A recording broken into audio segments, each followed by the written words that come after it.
تحریر کردہ حضرت مولانا سید اشہد رشیدی صاحب۔ نحمدہ و نصلی علی رسولہ الکریم، اما بعد۔ حساب و کتاب کی فکر کیجیے۔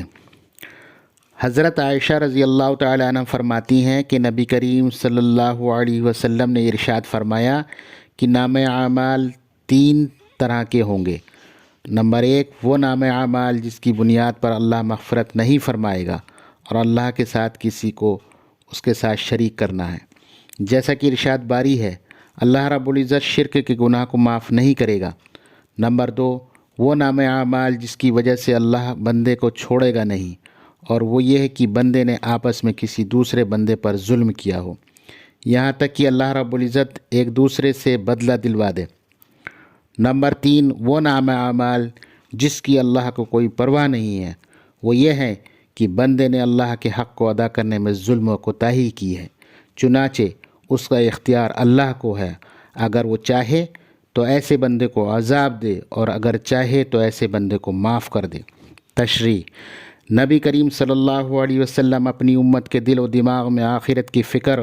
حساب و کتاب کا خوف اور خدا کے سامنے کھڑے ہو کر باز پرسی کا یقین بٹھانا چاہتے ہیں، چنانچہ جگہ جگہ آپ نے اپنے ارشادات میں اس بات کو واضح کرنے کی کوشش فرمائی ہے کہ انسان کا ہر عمل لکھا جاتا ہے۔ دائیں اور بائیں کندھوں پر مقرر فرشتوں میں سے ایک اچھائیاں لکھتا ہے اور دوسرا انسان کے گناہ تحریر کرتا رہتا ہے۔ اللہ رب العزت کل قیامت کے دن انسان کے سامنے نامہ اعمال کو پیش فرما دے گا، جس میں ہر چھوٹی سے چھوٹی نیکی اور ذرہ برابر کیے جانے والا گناہ درج ہوگا، جیسا کہ ارشاد باری ہے،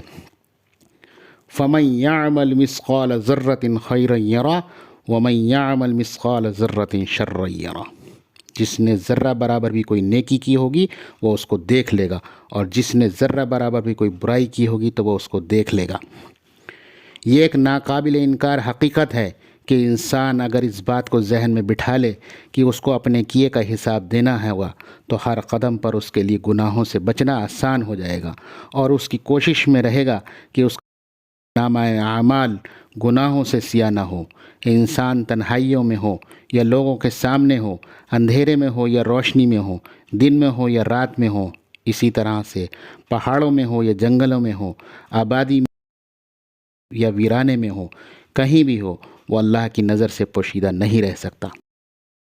ہر جگہ نامہ اعمال مرتب کرنے والے فرشتے اس کے دائیں بائیں موجود رہیں گے، جو ہر آن و صادر ہونے والے اس کے اعمال کو لکھتے رہیں گے، اور کوئی بھی چیز ان سے چھوٹ نہ پائے گی، جیسا کہ قرآن کریم اللہ رب العزت گناہ گاروں کا حیرت و استعجاب میں ڈوبا ہوا قول نقل کرتے ہوئے ارشاد فرماتا ہے، مَا لِهَٰذِ الْكِتَابِ لَا يُغَادِرُ صَغِيرَةً وَلَا كَبِيرَةً لِأَحْصَاهَا وَوَجَدُوا مَا عَمِلُوا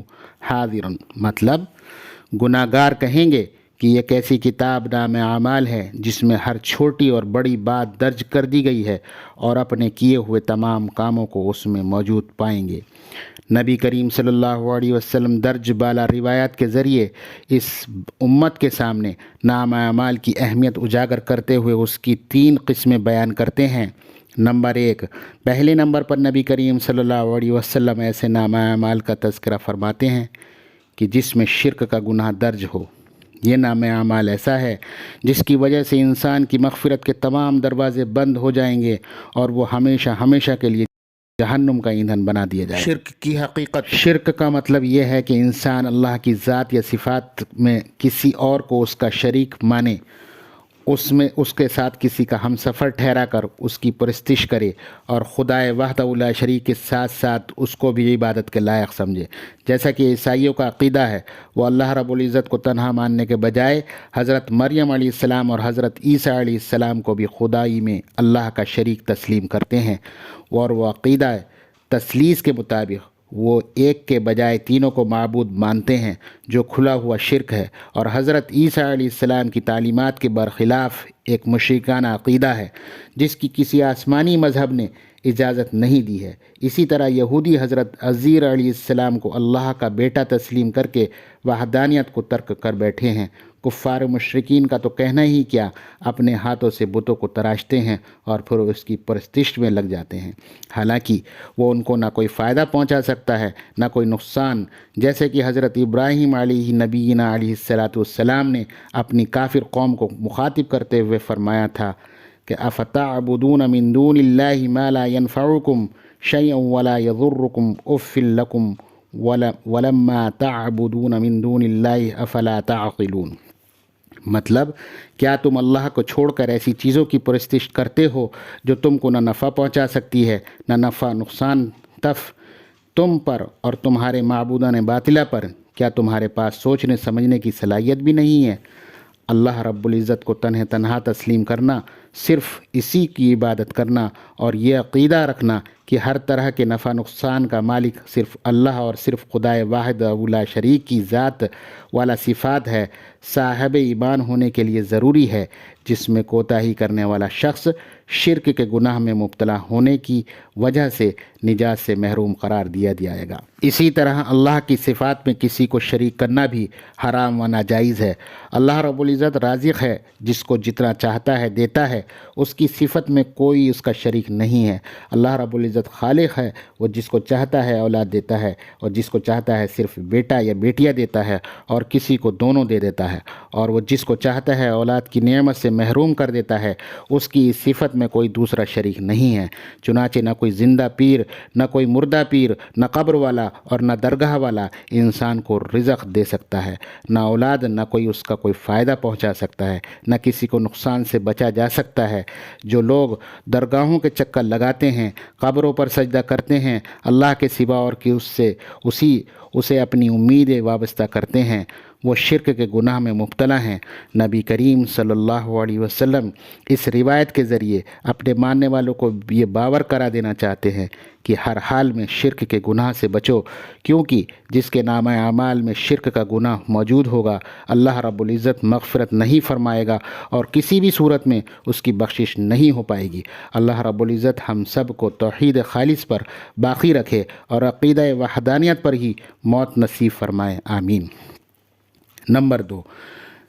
ایسے نامہ اعمال جس کو بغیر فیصلہ اور عدل انصاف کے تقاضوں کو پورا کیے چھوڑا نہیں جائے گا،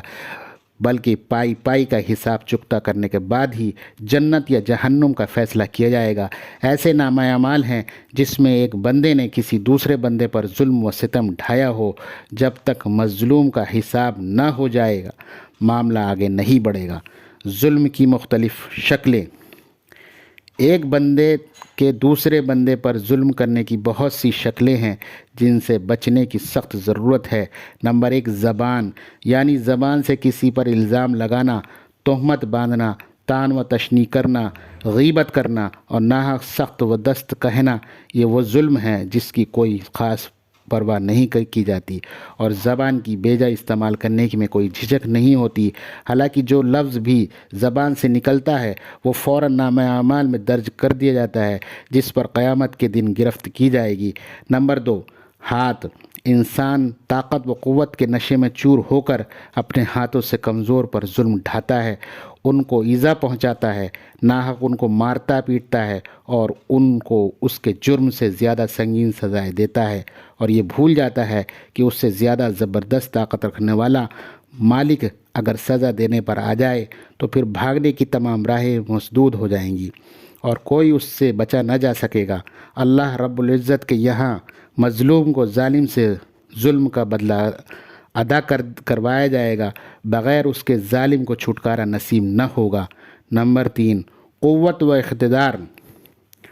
آدمی اقتدار و حکومت کے نشے میں چور ہو کر دوسروں کا حق مارتا ہے، کبھی پیسے میں دبا لیتا ہے، کبھی زمین پر قبضہ کر لیتا ہے، کبھی طاقتور پڑوسی کو کمزور ہمسائے کی حق تلفی کرتا ہے، باپ کے مرنے کے بعد بھائی کبھی بہنوں کو وراثت سے محروم کر دیتے ہیں، طاقت اور افراط و کمزور اور غریب رشتہ داروں کی حق تلفی کر کے ان کے حقوق کو ادا کرنا اپنے لیے توہین کا باعث سمجھنے لگتے ہیں۔ نمبر 4، جھوٹ و فریب۔ کبھی کبھی ایک انسان دوسرے پر جھوٹ و فریب اور دھوکہ دہی کے ذریعے ظلم کرتا ہے، اس کی امانت میں خیانت کرتا ہے، کاروبار میں برابر کا شریک ہونے کے باوجود اس کے حصے کو ادا کرنے میں کوتاہی کرتا ہے اور دھوکہ دے کر خود زیادہ وصول کر لیتا ہے۔ اسی طرح ناپ تول میں ڈنڈی مارنا، وصول کرتے ہوئے پورا اور مکمل تلوانا اور ناپ تول کرتے وقت ڈنڈی مارنا، یہ ایسے مظالم ہیں جو دوسرے انسان کی آنکھوں سے چھپ سکتے ہیں مگر اللہ رب العزت کی نظروں سے پوشیدہ نہیں رہ سکتے۔ کل قیامت کے دن میدان حشر میں اللہ رب العزت کرسی عدل پر رونق افروز ہو کر ہر ظالم کو پکڑ کے مظلوم کا حق ادا کروائے گا۔ یقیناً اس دن روپے، پیسے اور زمین و جائیداد کے ذریعے حق کی ادائیگی ناممکن ہوگی۔ اس کی صرف یہی شکل ہوگی کہ ظالم کے نام اعمال سے نیکیاں مظلوم کے نام اعمال میں منتقل کر دی جائیں گی، اور اگر اس کے بعد بھی کسی مظلوم کا حق باقی رہ جائے گا تو پھر ظالم کے نام اعمال میں نیکیاں نہ ہونے کی صورت میں مظلوم کے گناہ بدلے کے طور پر ظالم پر لاد دیے جائیں گے، جیسا کہ نبی کریم صلی اللہ علیہ وسلم ایک روایت میں اس حقیقت کی منظر کشی کرتے ہوئے ارشاد فرماتے ہیں۔ نبی کریم صلی اللہ علیہ وسلم صحابہ اکرام سے پوچھا، کیا تم جانتے ہو کہ مفلس کون ہے؟ صحابہ اکرام نے کہا کہ ہم میں مفلس وہ ہوتا ہے جس کے پاس نہ درہم ہے اور نہ مال و متاع ہو۔ آپ نے ارشاد فرمایا کہ میری امت کا مسلم وہ شخص ہے جو قیامت کے دن نماز، روزے اور زکوٰۃ کو لے کر آئے گا، اور پھر کوئی اللہ کے سامنے آ کر کہے گا کہ اس نے مجھے گالی دی تھی، کوئی کہے گا کہ اس نے مجھ پر الزام لگایا تھا، کوئی کہے گا اس نے میرا مال ناحق کھایا تھا، کوئی کہے گا اس نے خون بہایا تھا، کوئی کہے گا اس نے مارا تھا۔ ان مظلوموں کو اس مظالم کی نیکیوں میں سے تھوڑا تھوڑا دے کر بدلہ چکایا جاتا رہے گا، اور پھر مظلوموں کا بدلہ ادا کرنے سے پہلے اس ظالم کی نیکیاں ختم ہو جائیں گی تو مظلوموں کے گناہ اس پر لاد دیے جائیں گے اور پھر اس کو جہنم میں جھونک دیا جائے گا۔ یقیناً اس سے بڑا مفلس کون ہو سکتا ہے؟ میدان حشر میں یہ شخص نیکیاں لے کر پہنچا، اس کا دل خوش ہوگا کہ نجات میسر آ جائے گی اور نیکیوں کے اجر و ثواب سے اس کو مالا مال کر دیا جائے گا، لیکن یہ ان مظالم کو بھول گیا تھا جو اس نے دنیا میں رہتے ہوئے کیے تھے۔ آج مظلوم جب اللہ کے سامنے آ کر انصاف کی دہائی دیں گے تو اس کی نیکیاں ان میں سے تقسیم کر دی جائیں گی، اور پھر بھی حق ادا نہ ہونے کی صورت میں دوسرے کے گناہ اس پر لاد دیے جائیں گے، اور پھر دوسروں کے گناہ کی سزا بھگتنے کے لیے جو در حقیقت اس کے ظلم کا نتیجہ ہے، اس کو جہنم میں جھونک دیا جائے گا۔ اللہ رب العزت ہم سب کو ایک دوسرے کا حق ادا کرنے کی توفیق عطا فرمائے اور حقوق العباد میں کوتاہی کرنے سے ہم سب کی حفاظت فرمائے۔ نمبر 3، تیسرے نمبر پر نبی کریم صلی اللہ علیہ وسلم ایسے نام اعمال کا تذکرہ فرمایا ہے کہ اللہ رب العزت کو جس کی پرواہ نہیں ہے، یعنی اس کے بارے میں اللہ کا کیا فیصلہ فرمائے گا وہ متعین نہیں ہے۔ وہ ایسا نام اعمال ہے جس میں بندے نے اللہ کے حق کو ادا کرنے میں کوتاہی کی ہو، حقوق اللہ کو پابندی کے ساتھ ادا نہ کیا ہو، نماز، روزہ، حج، تلاوت، ذکر و اذکار وغیرہ فرائض و واجبات کی ادائیگی کہ جس کے نام اعمال میں حقوق اللہ میں کی گئی کوتاہیاں موجود ہوں۔ کوئی بھی فیصلہ میدان محشر میں ہی ہوگا۔ اللہ اگر چاہے گا تو ایسے شخص کو نافرمانیوں اور معاصی کی بنیاد پر عذاب میں گرفتار کر لے گا، اور اگر چاہے گا تو رحم و کرم فرماتے ہوئے اس کو معاف کر دے گا۔ کسی کے ساتھ کیا ہونے والا ہے اللہ کے سوا کوئی نہیں جانتا۔ انسان جب تک صحت مند اور طاقتور ہے اس وقت تک اسے اللہ کی پکڑ اور اس کے عذاب سے خوف زدہ رہتے ہوئے اور گناہوں سے بچتے ہوئے اللہ کی اطاعت و فرمانبرداری میں لگے رہنا چاہیے، اور جب وہ کمزور اور لاغر ہو، بستر سے لگ جائے اور موت کے قریب ہو جائے تو اس کو اللہ کے رحم و کرم سے اپنی امیدوں کو وابستہ کرتے ہوئے عفو و گزر کا طالب و امیدوار ہونا چاہیے،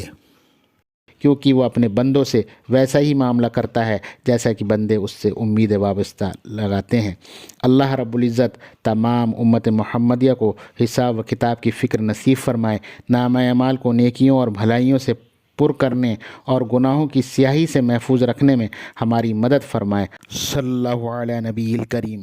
ایسی ہی معلوماتی ویڈیو ہم آپ کے لیے لاتے رہیں گے، بس آپ کو کرنا یہ ہے کہ ہماری ویڈیو کو لائک کریں، شیئر کریں اور بیل آئیکن کا بٹن دبانا نہ بھولیں۔